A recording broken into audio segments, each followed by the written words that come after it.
არსებობს არავითარი მტკიცებულება, რომ პირები, რომლებიც მშვიდობიან აქციაში მონაწილეობდნენ, რომ მათ რაიმე განზრახვა ჰქონდათ რაიმეს დაზიანების.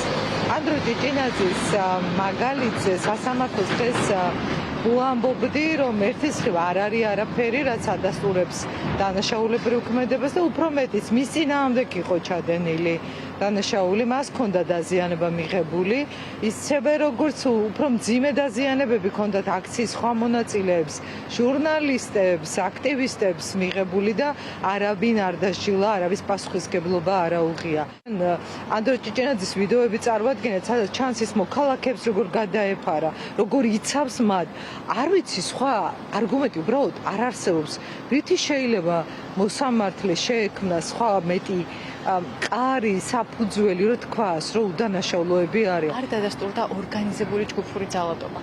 არ დადასტურდა ორგანიზატორების არსებობა ამ საქმეში და არ დადასტურდა ბრალად შერაცხული წარდგენილი უпростоრად 225 მუხლის გარემოებები და მტკიცებულებები, რაც ცალსახად მიუთითებს ერთსა და მხოლოდ ერთადერთ გარემოებაზე, რომ მოსამართლეს არ აქვს სხვა ალტერნატივა და მან უნდა დააყენოს მხოლოდ გამომართლებელი განაჩენი. ლუკა ჯაბუასთან მიმართებაში დამატებით ისიც შემიძლია დავაზუსტო, რომ გარდა ორგანიზების ნაწილისა, ლუკა ჯაბუას არ დაუდასტურდა აგრეთვე იმ საგნის გამოყენება, რომელიც შესაძლებელია, რომ საფრთხის შემცველი იყოს და ცოცხალი ობიექტების დასაზიანებლად შეიძლება რომ ყოფილიყო გამოყენებული, რაც ასევე ბრალად წარდგენილ დადგენილებაში იყო მითითებული და შესაბამისად თავიდან ბოლომდე გამოირიცხა 225 მუხლის მეორე ნაწილის შემადგენლობა და კიდევ ერთხელ ვიმეორებ, ალტერნატივა არ არის. აქ ამ საქმეში შეუძლებელია რომ გადაკვალიფიცირდეს სხვა დანაშაულზე, ვინაიდან არც ერთი დანაშაულის შემადგენლობა ფიზიკურად არ არის განხორციელებული, ამიტომაც სასამართლოს ერთადერთი შესაძლებლობა აქვს, რომ ამ საქმეზე დააყენოს გამომართლებელი განაჩენი.